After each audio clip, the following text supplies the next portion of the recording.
What's up everyone, the Godfather Dictator, back with chapter 12. I know I'm picking up a little later, but as you noticed, there was a Fiend challenge in the early section, and there's not much to say on those. I don't really have to do them, to be honest. I just do them for fun in the run, but it entirely depends on if, we'll say, where you're going for achievement or anything specific.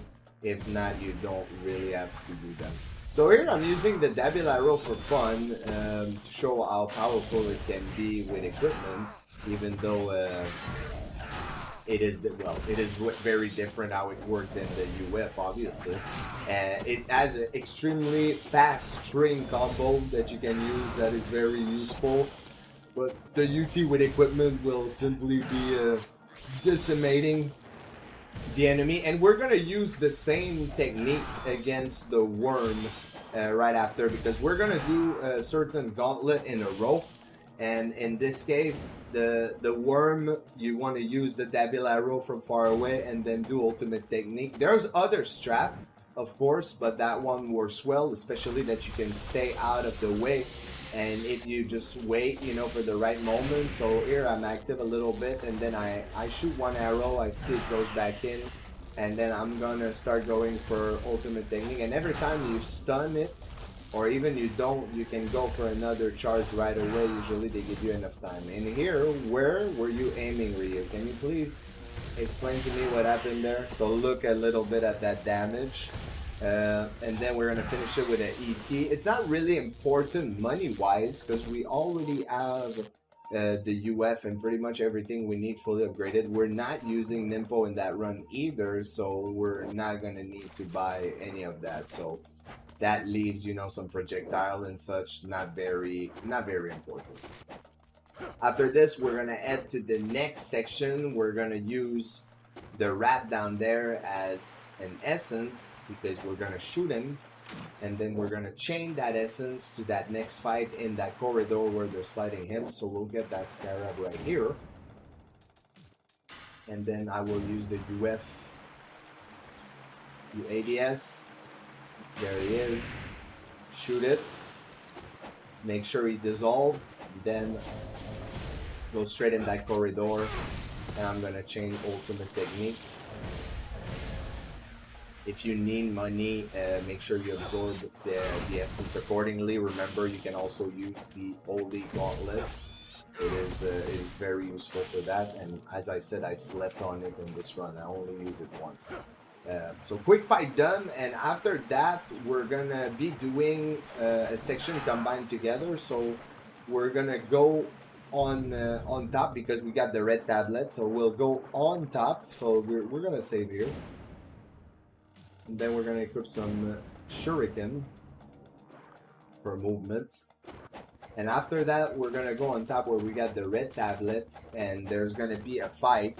And then because there's no extra fight in the room where you get the statue after, I decided to do, you know, a longer gauntlet for that part in this version because of the equipment, making it a little bit, well, I should say much easier, to be fair. So here I'm chaining, you know, I'm chaining regular UTs with the UF. That was a very close call.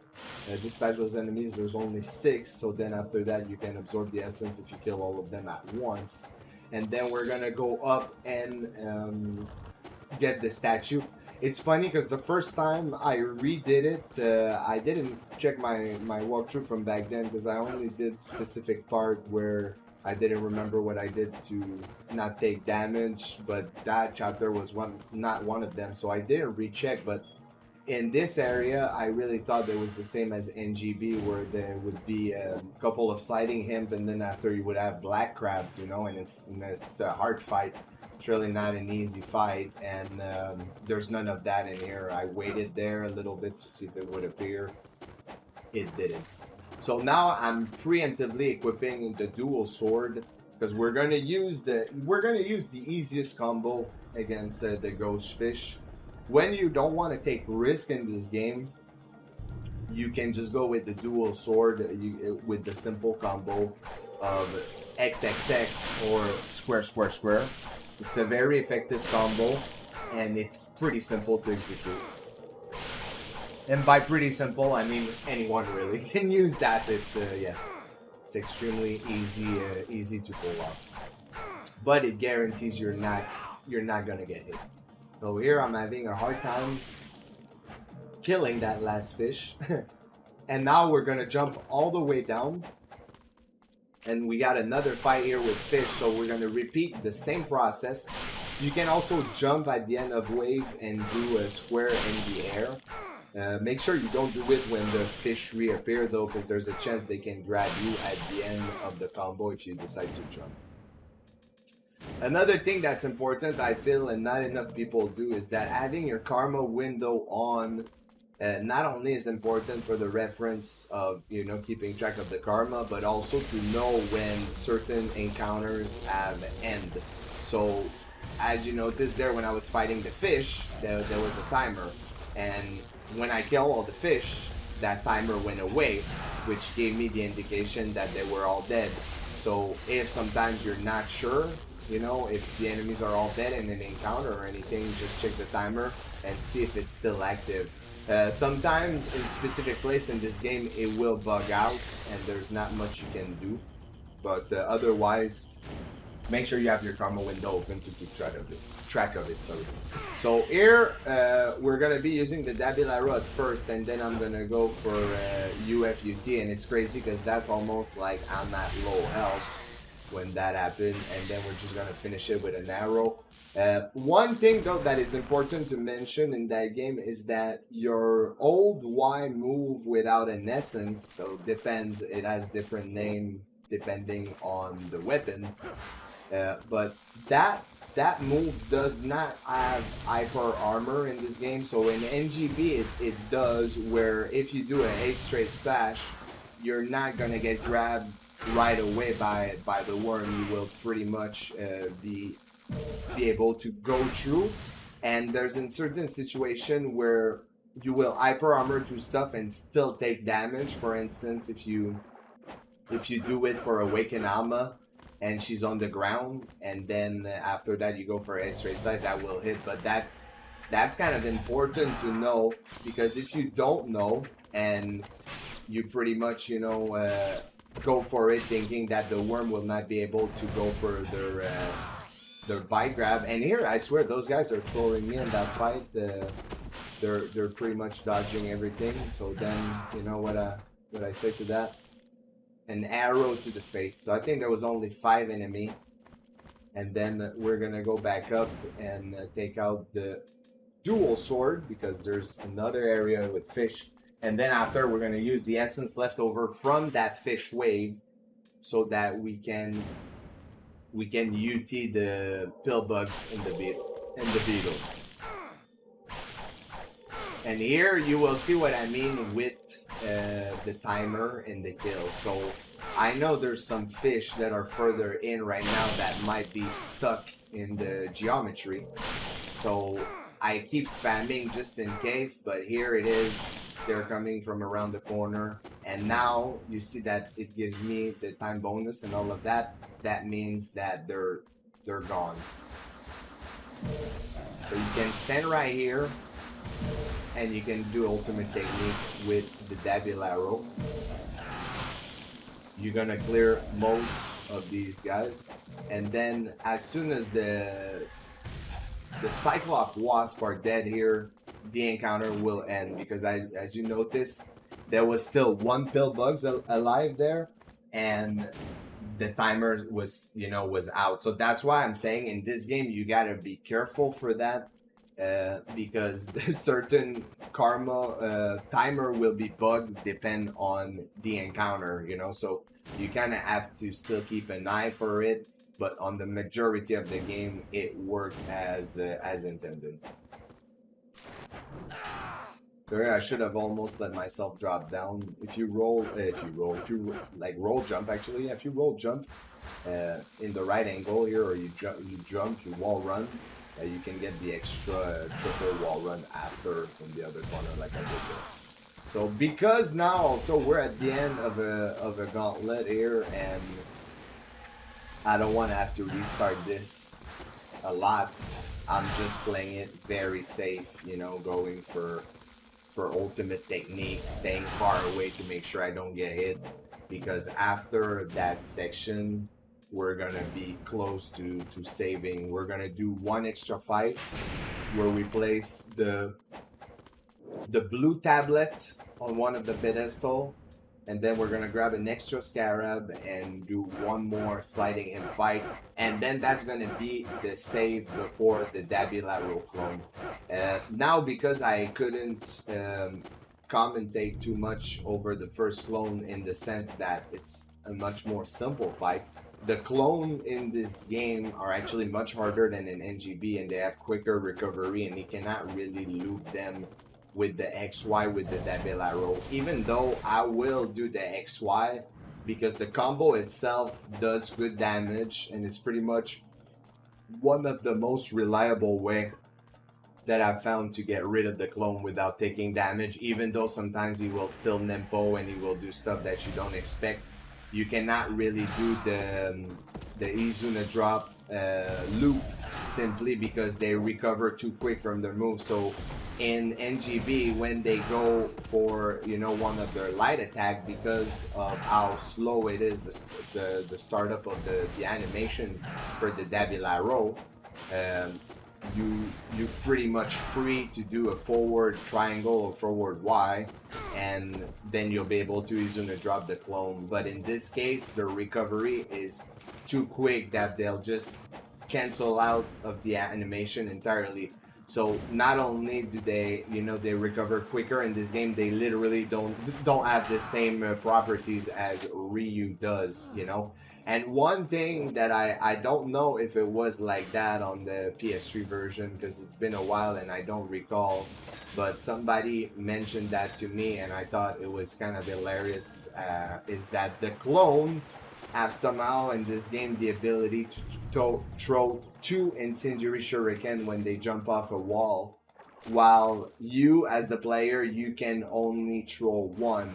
And that is not like that in NGB, and that's why I'm wondering if it was like that on PS3, because I think that's a mistake from the dev. You're supposed to be able to throw 2 incendiary shuriken after you bird flip from a wall.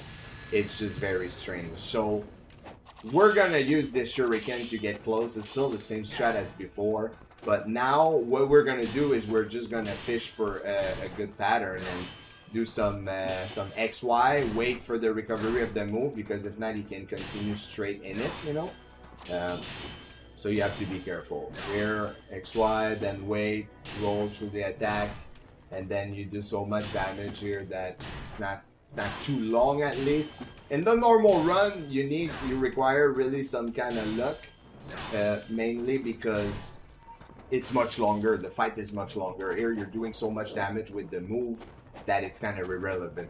So we're gonna activate the door right away, and after this we're gonna be doing the Fiend challenge, which I will not commentate, so we will pick up after the Fiend challenge. Even though I did say you don't really have to do it, and I chose to do certain of them for fun, but it's optional. It's not essential unless you're going for achievement or unless you're going for a karma run. And of course, if you're going for a karma run and I have to tell you that you have to do Fiend challenge, I mean, I don't think you have done your research properly. Wink, wink. Alright, continue from after.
Alright, so Fiend Challenge done. Now we're heading for the, well, for a Ghostfish encounter, and then we're going to have the Ogre encounter.